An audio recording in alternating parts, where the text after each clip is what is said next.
Good morning, students. In previous class,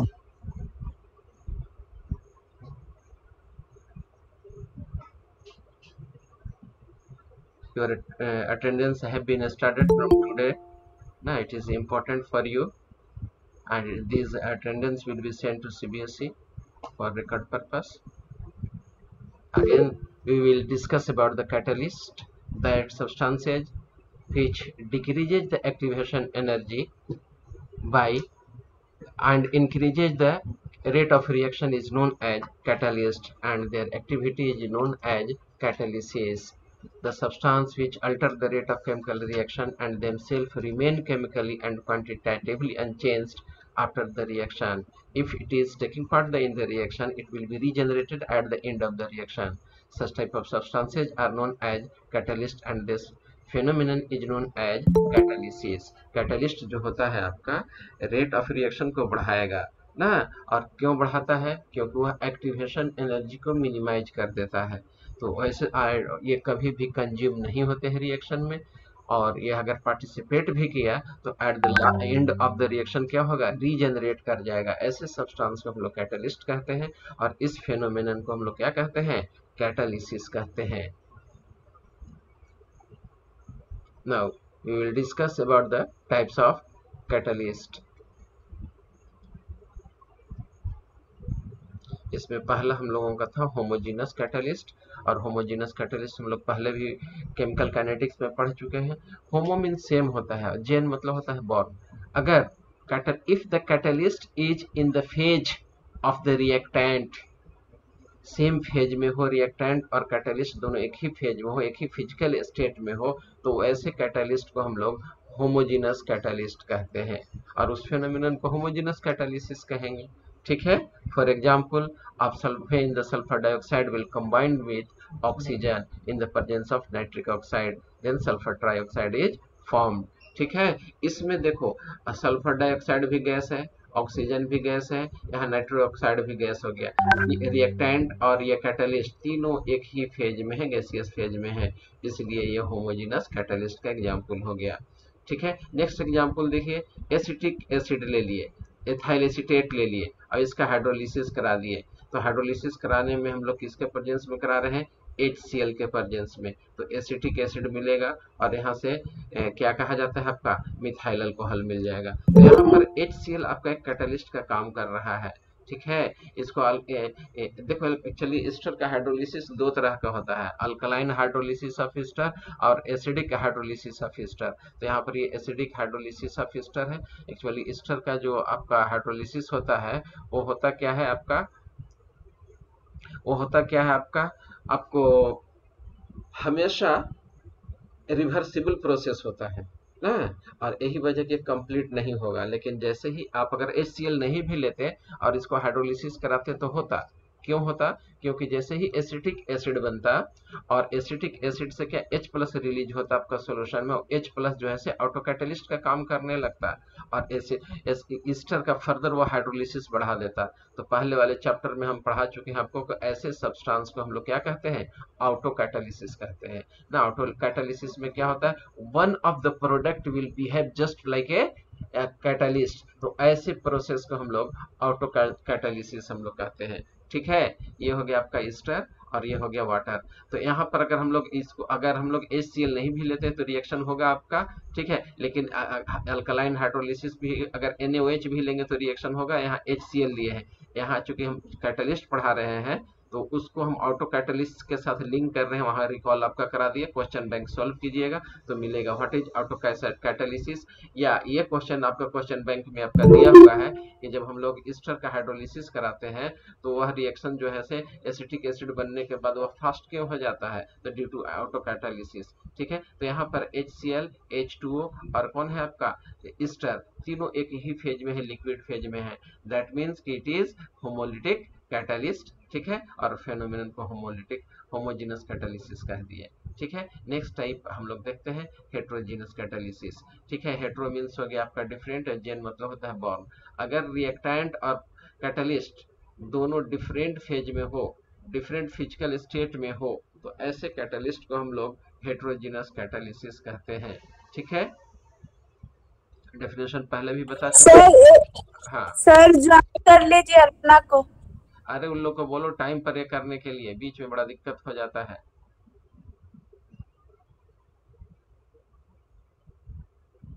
Sunidhi भी है, Sunidhi late हो, टाइम पर आया करो, अटेंडेंस जरूरी है। कितने बजे तुम लोग आ रही हो, ज्वाइन कर रही हो, कितने बजे छोड़ रही हो, सब इसमें रिकॉर्ड हो रहा है।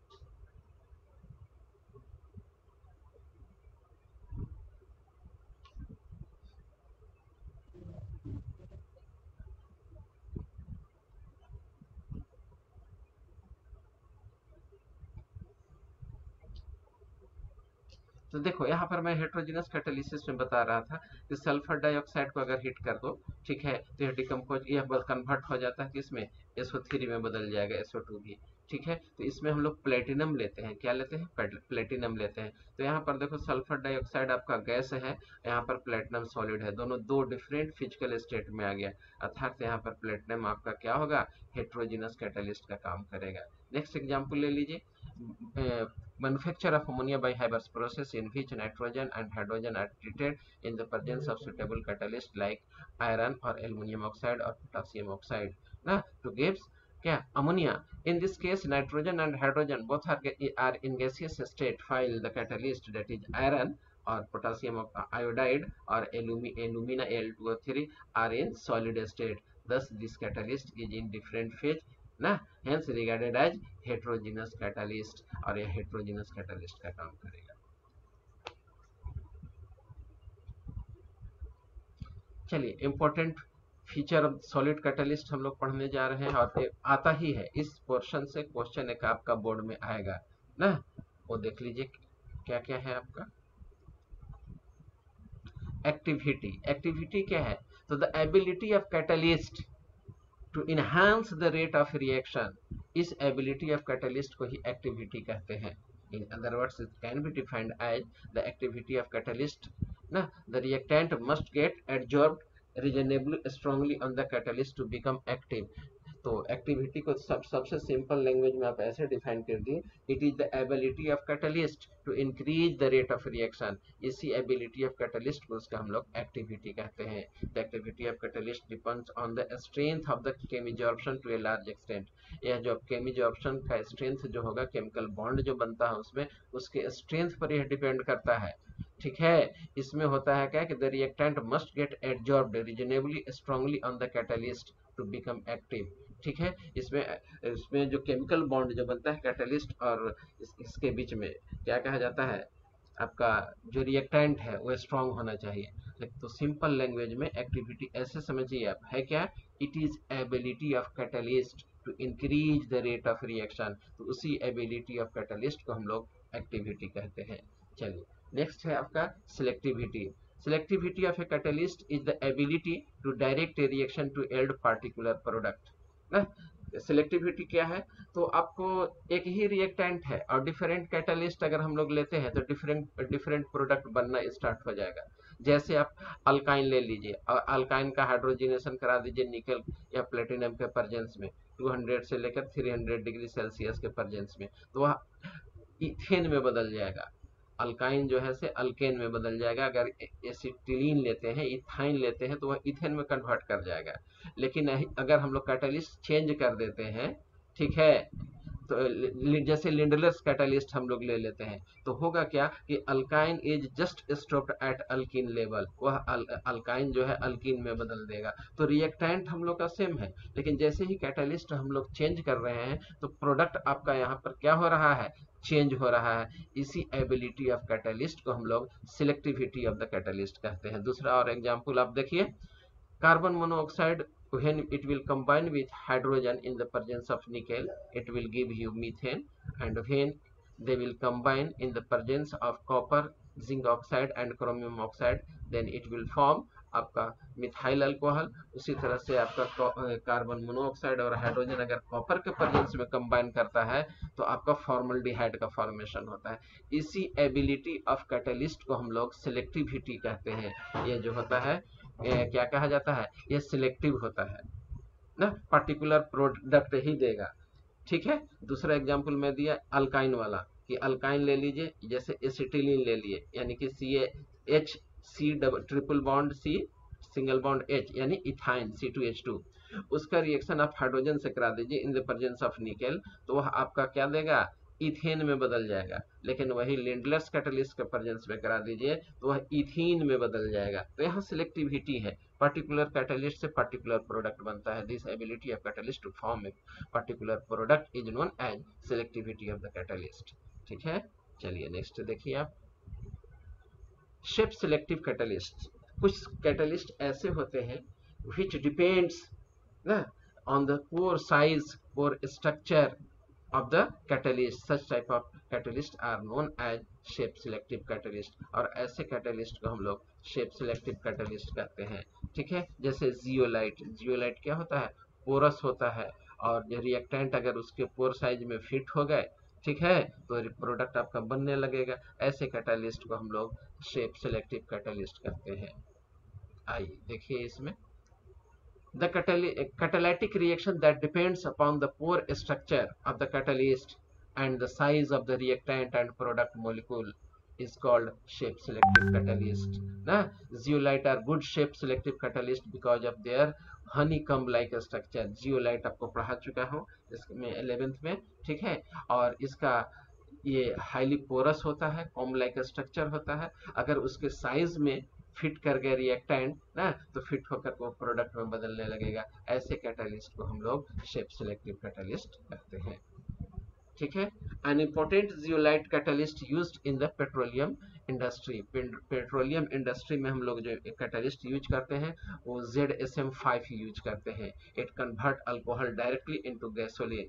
इसका काम क्या है, तो अल्कोहल से हम लोग डायरेक्ट गैसोलीन तैयार करते हैं। गैसोलीन क्या है, एक तरह का सब्स्टिट्यूट ऑफ पेट्रोल है पेट्रोल बनाने में, by dehydrating them to give a mixture of hydrocarbon, जिसमें हम लोग का मिक्सचर ऑफ हाइड्रोकार्बन में वह बदल जाता है, कन्वर्ट हो जाता है। कौन, अल्कोहल। अल्कोहल बोले तो इथाइल अल्कोहल। ठीक है, अगर सिंपल वर्ड अल्कोहल कहीं पर आ जाए इसका मतलब होता है कि वह अल्कोहल है। ठीक है, अब आप लोगों में से कोई बताइए जियोलाइट का जनरल फार्मूला क्या होता है। Na2Al2Si2O8। हाँ, मतलब sodium sodium aluminium aluminium silicate. Simple language में बोलिए क्या, सोडियम सोडियम एल्युमिनियम सिलिकेट। अब उसका क्या कहा जाता है, जो फार्मूला बन जाए बना दीजिए जिस तरह से। ठीक है, तो ZSM5 उसी तरह का एक कैटालिस्ट हो गया जो अल्कोहल को गैसोलीन में बदलता है। गैसोलीन क्या है, एक तरह का पेट्रोल है। ठीक है, और अल्कोहल का मतलब हो गया इथाइल अल्कोहल से ना, इथाइल अल्कोहल को कन्वर्ट कर देता है। अब पेट्रोल पेट्रोल जब बन जाएगा तो उसमें क्या रहेगा, मिक्सचर ऑफ हाइड्रोकार्बन रहेगा। ठीक है, चलिए एंजाइम कैटालिसिस। तो एंजाइम के बारे में भी हम लोग पिछले क्लास में डिस्कस कर चुके थे। एंजाइम क्या है, तो यह बायोलॉजिकल कैटालिस्ट है। बायोकेमिकल कैटालिस्ट कहिए या बायोलॉजिकल कैटालिस्ट कहिए, ये होता क्या है, तो दीज आर प्रोटीनाइसियस इन नेचर। क्या होते हैं एंजाइम्स, प्रोटीनाइसियस इन नेचर होते हैं, नाइट्रोजन युक्त होते हैं, नाइट्रोजन से मिलकर के बने हुए होते हैं। ठीक है, तो enzymes are complex nitrogenous organic compound which are produced by living plant and animal। और यह लिविंग प्लांट और एनिमल द्वारा ही प्रिपेयर हो जाते हैं। ठीक है, आइए कुछ कैटलिस्ट के एग्जाम्पल देखिए आप। जैसे एंजाइम, ये एंजाइम इन्वर्टेज का नाम सुने होंगे। इसका सोर्स क्या है, ईस्ट है। यह आपको सुक्रोज को ग्लूकोज और फ्रुक्टोज में बदल देता है। जाइमेज सुने होंगे 10 क्लास वगैरह में फर्मेंटेशन में पढ़े होंगे। जाइमेज भी ईस्ट से रिलीज होता है। क्या करता है, ग्लूकोज को इथाइल अल्कोहल और कार्बन डाइऑक्साइड में बदल देता है। क्या चीज में बदल देता है, ये इथाइल अल्कोहल और कार्बन डाइऑक्साइड, वही शराब बनाने में यूज होता है इसका। नेक्स्ट हो गया आपका डाइस्टेज। डाइस्टेज क्या है, माल्ट। कहाँ से मिलता है, माल्ट से। ठीक है, और यह क्या करता है, स्टार्च को माल्टोज में बदल देता है। ठीक है, उसी तरह से माल्टेज है जो कि ईस्ट से रिलीज होगा, वह क्या करेगा, माल्टोज को ग्लूकोज में बदल देगा। यूरिएज है जो सोयाबीन से निकलता है ना, वह यूरिया को अमोनिया एंड कार्बन डाइऑक्साइड में बदल देता है। पेप्सिन है, कहाँ से निकलता है, स्टोमैक से निकलता है। उसका काम क्या है, प्रोटीन को एमाइनो एसिड में बदल देना ना, क्योंकि प्रोटीन एमाइनो एसिड से ही मिलके बने हुए थे। मतलब कि जो भी आपका क्या कहा जाता है सैकराइड्स है या पॉलीसैकराइड्स कह दीजिए, उसको करता क्या है वो कि ये हाइड्रोलिसिस करा करके जिस कंस्टिट्यूएंट से बने हुए हैं उसमें वो कन्वर्ट कर देता है एंजाइम। ठीक है, तो मिलता जुलता एंजाइम के नाम में जनरली हम लोग ASE लगा हुआ होता है कुछ कुछ छोड़ करके। जैसे यहीं पर देख लीजिए invertase, zymase, diastase, maltase, urease pepsin में नहीं है आपका, तो मोस्टली लास्ट में ASE लगा हुआ होता है। ठीक है, चलिए एंजाइम हम लोग देख लिए। अब आ जाइए कोलॉइड्स के बारे में। ठीक है, देखो कोलॉइड्स में एक साइंटिस्ट था, किया क्या कि सोडियम क्लोराइड लिया और अल्कोहल में डिजोल्व कराने की कोशिश किया। ठीक है, इसके बाद वह क्या कहा जाता है आपको इनऑर्गेनिक सॉल्वेंट में उसको डिजोल्व कराने की कोशिश किया। तो उसी के आधार पर ये दो कैटेगरी में सब्सटेंस को क्लासिफाई कर दिया आपको। ठीक है, क्रिस्टलोइड और नॉन क्रिस्टलोइड, नॉन क्रिस्टलोइड को ही वो कोलॉइड बोल दिया था। ठीक है, लेकिन बाद में यह उसका जो डेफिनेशन था गलत हुआ ना, क्योंकि कुछ ऐसे सब्सटेंस थे जो आपका ऑर्गेनिक और ये इनऑर्गेनिक सॉल्वेंट दोनों में डिजोल्व हो जाते थे। ये ऑर्गेनिक में मिला क्रिस्टलोइड बना दिया, इनऑर्गेनिक में मिला और नॉन क्रिस्टलोइड कोलॉइडल बना दिया। इस तरह के सब्सटेंसेस बनने लगे, तो वहीं से कंसेप्ट आया आपका कोलॉइड्स का ना। कोलॉइड्स का पार्टिकल का रेंज आपको याद रखना है। कोई भी वैसा सब्सटेंस, ठीक है, जिसमें कोलॉइडल पार्टिकल का रेंज जो हो, जिससे ये बने हुए होते उसका रेंज 1 नैनोमीटर से 100 नैनोमीटर के अगर बीच में हो, तो वैसे सब्सटेंस को हम लोग क्या कहते हैं, कोलॉइडल पार्टिकल या कोलॉइड्स कहते हैं। 1 नैनोमीटर एंगस्ट्रम में है ना, तो ये 1 नैनोमीटर से 100 नैनोमीटर के बीच में अगर हो तो आपका क्या कहलाता है, कोलॉइड कहलाता है। हाँ, जिस तरह से सॉल्यूशन में आप सॉलिड और सॉल्वेंट वर्ड यूज करते थे, यहाँ पर हम लोग सॉलिड और सॉल्वेंट वर्ड यूज नहीं करते हैं। Solid and solvent are replaced by disperse phase and dispersion medium. So जो कम मात्रा में होगा, ठीक है, उसको हम लोग डिस्पर्स फेज कहते हैं। जो ज्यादा मात्रा में होता है उसको हम लोग डिस्पर्शन मीडियम कहते हैं। अगर सॉलिड इन लिक्विड हो तो उसको हम लोग सोल्स कहते हैं या सोल कहते हैं। सिंपली सॉलिड को लिक्विड में डाला गया हो, मतलब कि लिक्विड ज्यादा हो और सॉलिड कम हो, तो उसको हम लोग सोल्स कहते हैं। ठीक है, और अगर लिक्विड को सॉलिड में डाला गया हो, मतलब कि सॉलिड ज्यादा हो और लिक्विड कम हो, तो उसको जेल कहते हैं।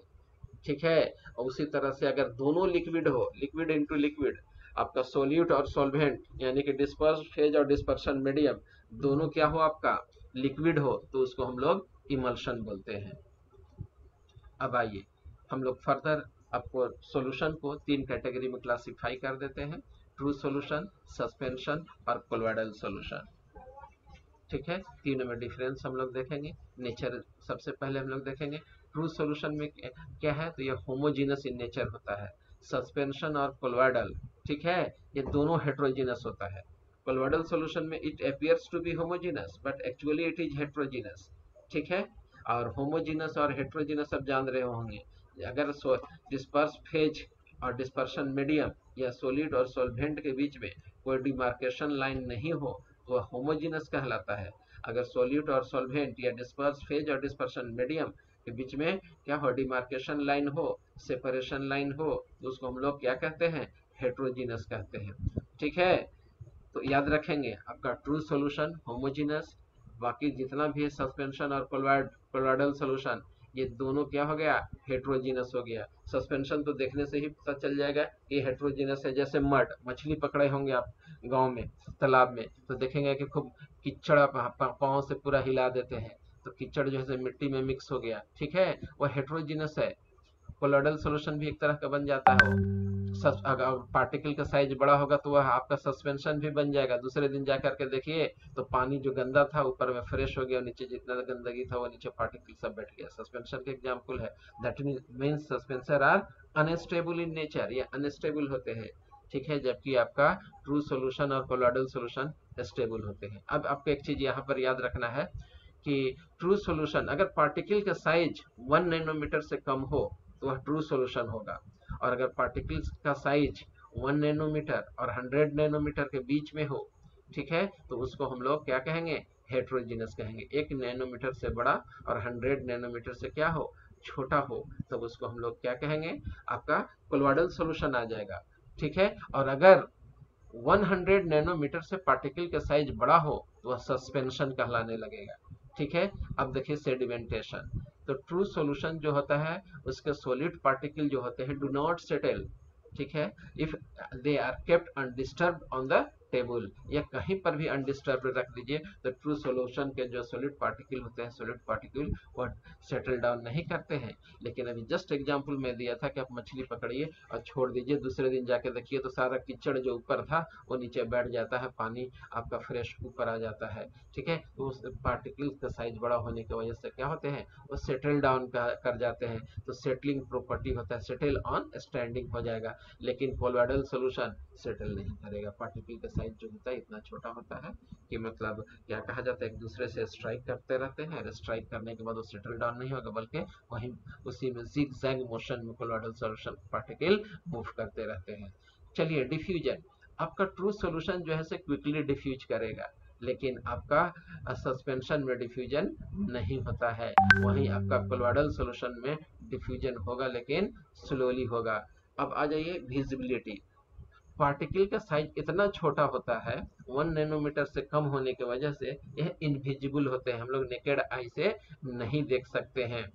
ठीक है, लेकिन सस्पेंशन में पार्टिकल का साइज बड़ा होता है, इसको हम लोग नेकेड आई से या अंडर माइक्रोस्कोप देख सकते हैं। जैसे मैं बताया कि आप मछली पकड़े, कीचड़ ऊपर से ही दिखाई देने लगता है। ठीक है, और कोलोइडल सॉल्यूशन भी पार्टिकल आपको नेकेड आई से दिखाई नहीं देगा। The particle scatter light and can be observe under the ultramicro, हाँ जब लाइट पास कीजिएगा तब वो दिखाई देगा। अब जैसे मिल्क है तो मिल्क में आप करके देखिए तो जरा दिखाई देगा, नहीं दिखाई देगा कि किधर मक्खन है और किधर आपका ये है। हाँ, उसको केमिकल प्रोसेस या फिजिकल प्रोसेस से कीजिएगा तो अलग तो हो जाएगा। ठीक है, तो कहने का मतलब है कि इसका पार्टिकल साइज छोटा होता है, अगर लाइट पास करेंगे तो स्कैटरिंग ऑफ लाइट के चलते उसके पार्टिकल जिग जैग मोशन में आ जाते हैं।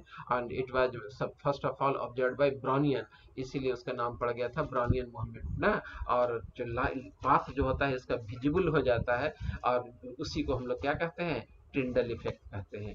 आइए अब हम लोग इसका नेक्स्ट पॉइंट पढ़ने जा रहे हैं, फिल्टरेबिलिटी ना। अगर फिल्टर पेपर से पास कराइए ट्रू सॉल्यूशन को तो आसानी से फिल्टर हो जाएगा। ठीक है, और वही सस्पेंशन ले लीजिए और ऑर्डिनरी फिल्टर पेपर से पास कराइए। ठीक है, ये एनिमल मेम्ब्रेन से पास कराइए तो वह पास नहीं करेगा, छन जाएगा, तो सस्पेंशन हो गया। वहीं आप कोलोइडल सॉल्यूशन को देखिए, passes through filter paper but not through the animal membrane. Filter paper से ये पास हो जाएगा लेकिन एनिमल मेम्ब्रेन से यह पास नहीं होगा। ठीक है, अब आ जाइए अपीयरेंस। ये क्लियर ट्रांसपेरेंट सॉल्यूशन होता है, कौन, ट्रू सॉल्यूशन, जबकि सस्पेंशन जो होता है ओपेक होता है। ठीक है, कोलोइडल सॉल्यूशन क्या होता है, ट्रांसल्यूसेंट होता है। ये भी आपको ठीक से पता नहीं चलेगा। सर एग्जांपल बताइए इसका थोड़ा सा। किस कोलोइडल सॉल्यूशन का मिल्क हो गया, ठीक है, और एग्जांपल ले लो। ट्रू सॉल्यूशन का एग्जांपल, किसका एग्जांपल पूछे पहले ये बताओ। सर तीनों का एक एक बता दीजिए। ठीक है बेटा, एक तो सबसे पहला एग्जांपल आप ले लीजिए इसका ट्रू सॉल्यूशन का। आप घर में शरबत बनाते हैं, ये ट्रू सॉल्यूशन हो गया।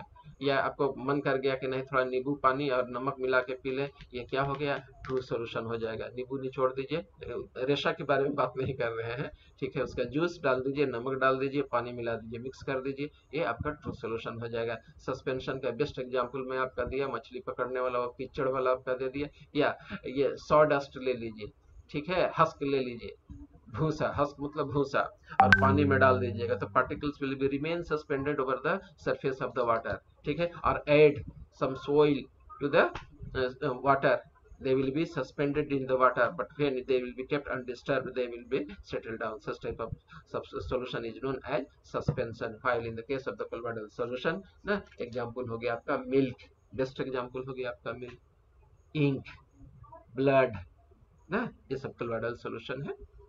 और एग्जांपल दें या आगे बढ़े, आ जाएगा कहीं ना कहीं, जितना बोला हूं सब आ जाएगा आपको। आइए अब हम कोलोइडल सॉल्यूशन का क्लासिफिकेशन पढ़ते हैं। तो क्लासिफिकेशन इंपॉर्टेंट है, कब मैंने VVI है, VVI का डिफिनेशन मैं बता दिया हूँ, VVI भूलते भागते आई। और ये तीन में से एक न एक आपका 2 नंबर का question classification of colloidal solution से आना ही आना है, बोर्ड में आता ही है। पहला है आपका physical state of disperse phase and dispersion medium. Physical state के आधार पर हम लोग किसके डिस्पर्स फेज और डिस्पर्शन मीडियम के आधार पर हम लोग कोलोइडल सॉल्यूशन को क्लासिफाई कर देते हैं। Nature of interaction between disperse phase and dispersion medium, disperse phase और डिस्पर्शन मीडियम के बीच में किस तरह का फोर्स लग रहा है, कैसा नेचर है इंटरेक्शन का, उसके आधार पर करते हैं। इसके बाद हम लोग types of particle of the disperse phase, particle size के आधार पर, पार्टिकल के टाइप के आधार पर हम लोग कोलोइडल सॉल्यूशन का क्लासिफिकेशन करते हैं। अब ये 3 क्लासिफिकेशन है, 3 क्लासिफिकेशन में कोई ना कोई एक आपका बोर्ड में 2 नंबर का क्वेश्चन यहाँ से आना ही आना है। ठीक है, आइए classification based on physical state of disperse phase and dispersion medium, इसको हम लोग 8 कैटेगरी में क्लासिफाई कर देते हैं। ये तो बहुत आसान है, आपका याद रखना, सॉल्यूशन से मिलता जुलता है इसका। ठीक है, डिस्पर्स फेज और डिस्पर्शन मीडियम, मतलब disperse phase equivalent to solute, dispersion medium क्या हो गया, इक्विवेलेंट टू आपका सॉल्वेंट हो गया। ठीक है, अब आइए डिस्पर्स फेज आप ले लेते हैं, जैसे सॉलिड इनटू सॉलिड, वहां हम लोग का एक एग्जांपल दीजिए सॉल्यूशन के हिसाब से, सॉलिड इनटू सॉलिड के हिसाब से। अनुराग एग्जांपल दो सॉलिड इनटू सॉलिड सॉल्यूशन का, तब मैं कोलोइडल सॉल्यूशन आगे बढ़ाता हूं।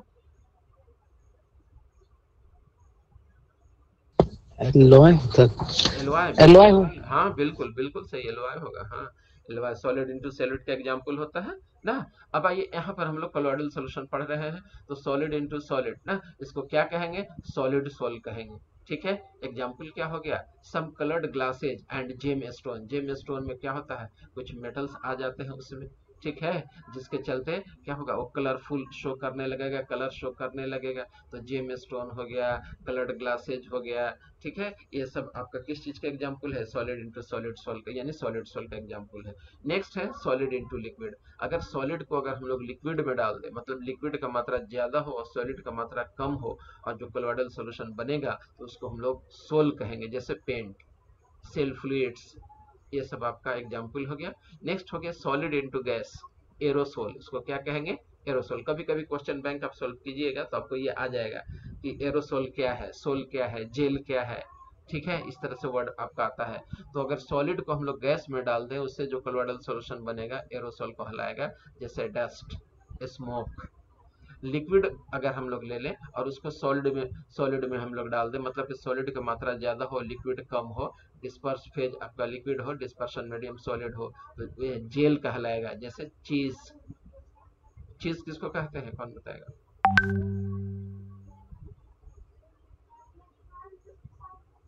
चीज किसको कहा जाता है जी, बताओ। पनीर को।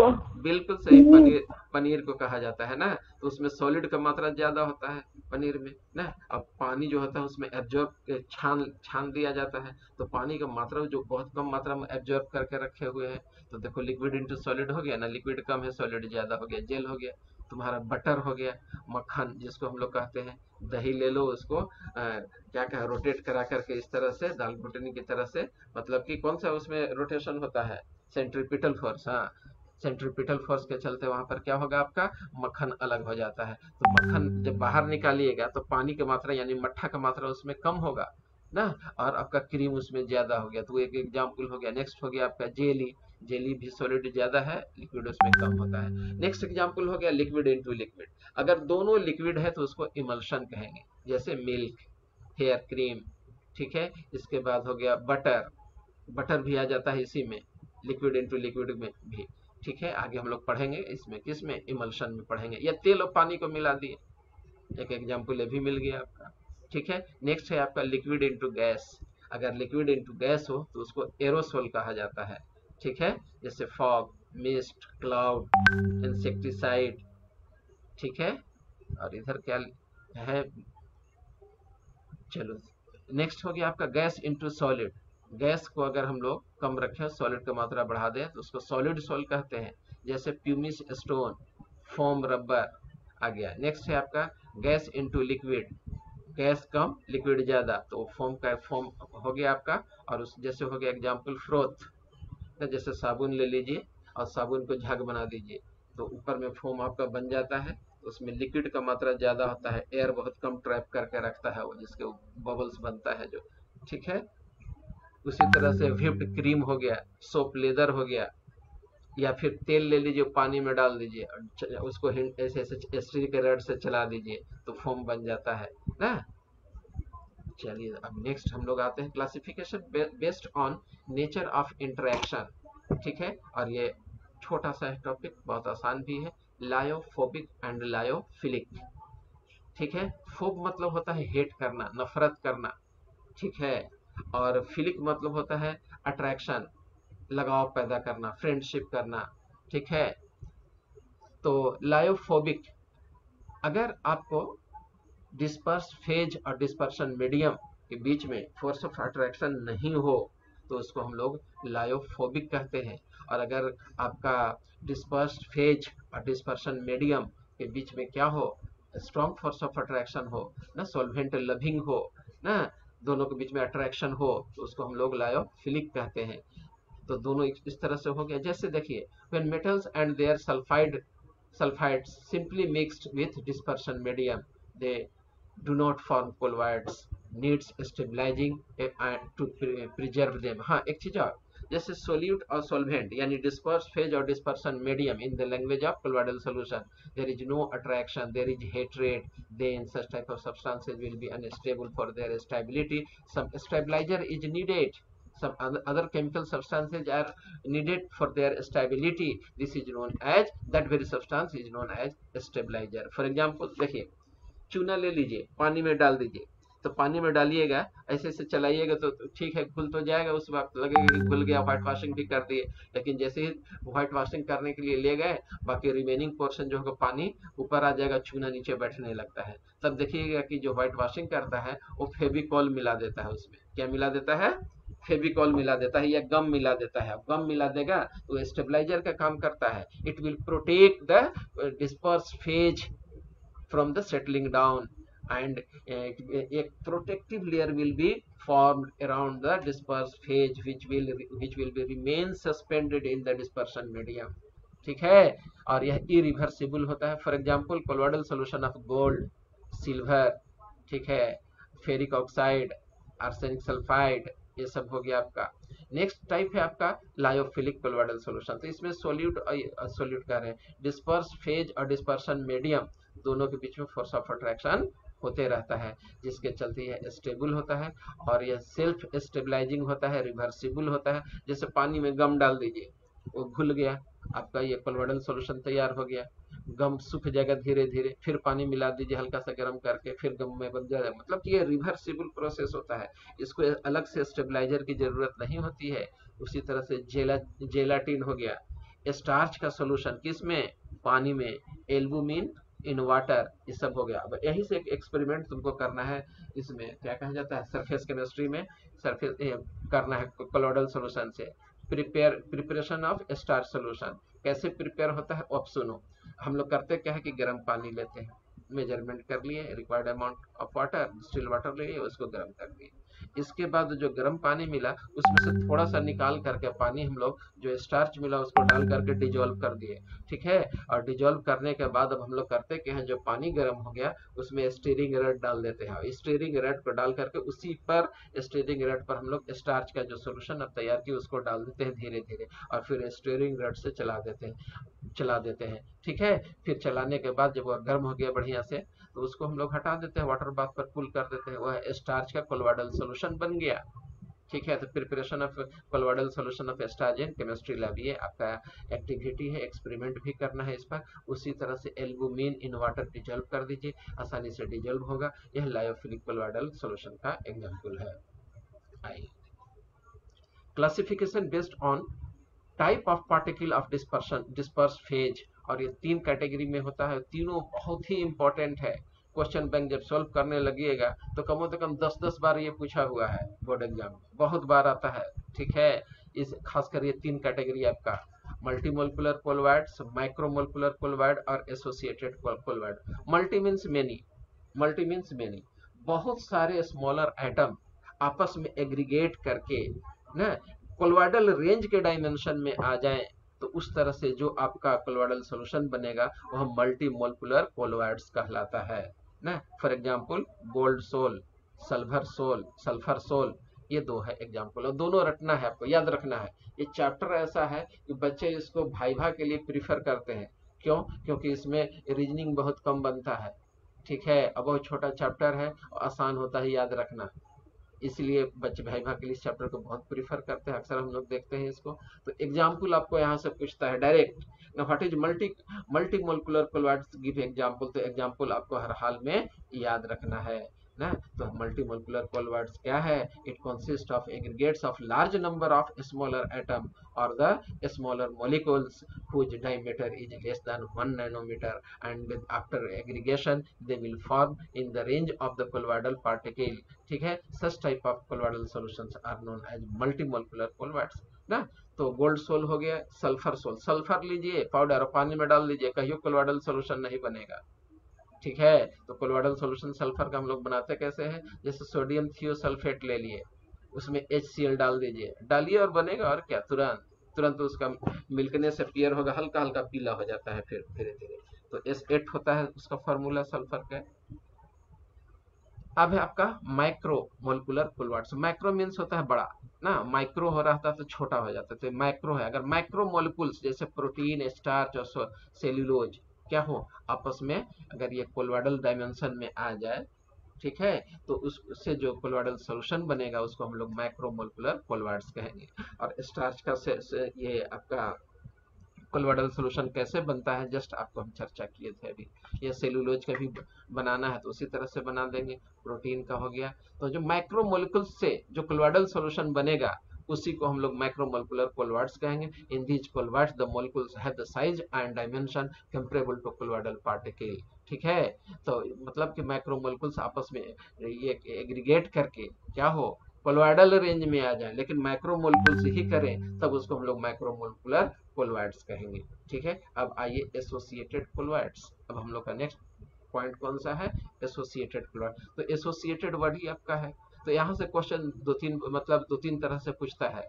ऐसे पूछ देता है कभी कभी कि वैसे कोलोइडल सॉल्यूशन का नाम बताइए जिसमें अगर डिस्पर्स फेज कम मात्रा में हो, ठीक है, तो वह एक स्ट्रॉन्ग इलेक्ट्रोलाइट की तरह बिहेव करने लगता है। अगर लो कंसंट्रेशन पर हो तो नॉर्मल एंड स्ट्रॉन्ग इलेक्ट्रोलाइट की तरह बिहेव करने लगता है, but in higher concentration they will exhibit as a colloidal solution. तो वैसे कोलोइडल सॉल्यूशन को एसोसिएटेड कोलोइड्स कहते हैं। For example micelles, soap solution जो होता है आपका जिसमें मीसेल्स का फॉर्मेशन होता है, ठीक है, ये एसोसिएटेड कोलोइड्स का एग्जांपल है। तो वैसे कोलोइडल सॉल्यूशन जिसमें अगर डिस्पर्स फेज और colloidal particles are in low amount, low concentration, ठीक है, then they will behave just like a strong electrolyte, but at higher concentration they will behave just like a colloidal solution। तो ऐसे हम लोग colloidal solution को associated colloids कहते हैं। Example हो गया मीसेल्स यानी सोप सॉल्यूशन या डिटर्जेंट सॉल्यूशन, दोनों एग्जाम्पल हो जाएगा। तो दैट concentration, ठीक है, after which associated colloids are formed is known as critical micelles concentration ना। क्या कहते हैं? CMC उसको हम लोग कहते हैं, क्रिटिकल मिसेल्स कॉन्सेंट्रेशन। जिस कॉन्सेंट्रेशन पर एसोसिएटेड कोलोइड का फॉर्मेशन होने लगे उस कॉन्सेंट्रेशन को हम लोग क्रिटिकल मिसेल्स कॉन्सेंट्रेशन कहते हैं, ठीक है। और जिस टेम्परेचर पर यह होता है, the formation of micelles that takes place only above a particular temperature, that very temperature is known as craft temperature. और उस जिस टेम्परेचर पर होगा उसको हम लोग क्राफ्ट टेम्परेचर कहते हैं, ठीक है। देख लो मिसेल्स में, तो साबुन का ये है, तो साबुन का कोई एक फार्मूला ले लीजिए, ठीक है, C17H35COONA, एक फार्मूला हो गया आपका सोडियम स्टीयरेट का। तो उसमें आपका हाइड्रोकार्बन जो होता है वह टेल का फॉर्मेशन करता है ना। रुकिए इसको मैं पॉइंटर से लिख समझाने की कोशिश करता हूँ।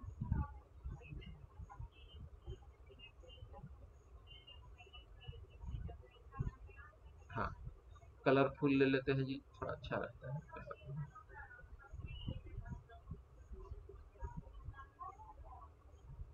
देखो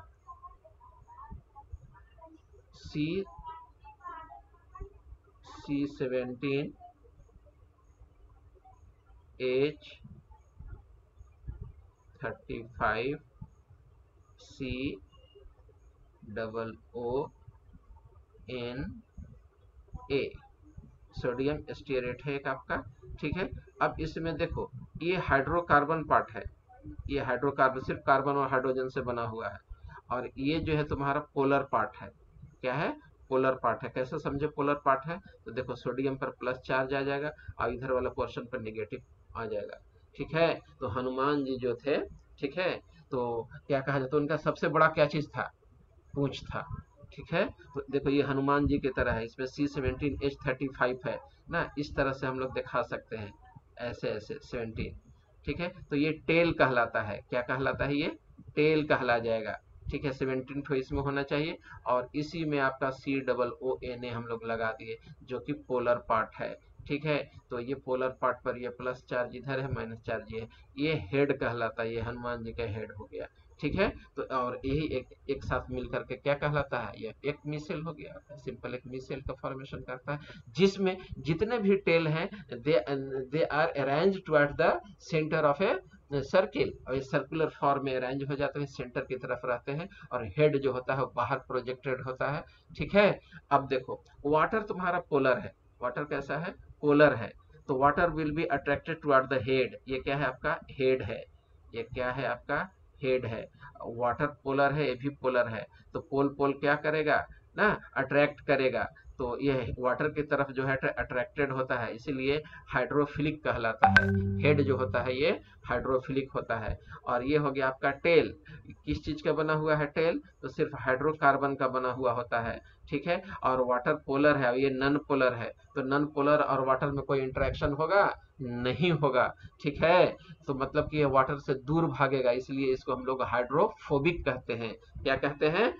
हाइड्रोफोबिक कहते हैं। और इसी का क्लीनिंग एक्शन यहाँ पर मैं समझाने की कोशिश करता हूँ। जैसे सोप सोल्यूशन बना दिए, सोप सोल्यूशन बनाने के बाद हम लोग उसमें करते क्या है कि कपड़ा डाल दिए, कपड़ा जैसे सोप सोल्यूशन बनेगा तुम्हारा, तो मिसेल्स का फॉर्मेशन हो जाएगा। जितने भी टेल जो होंगे सोप सोल्यूशन का, वो सेंटर की तरफ प्रोजेक्टेड होंगे, हेड उसका पेरीफेरी की तरफ अरेंज हो जाएगा, प्रोजेक्टेड हो जाएगा।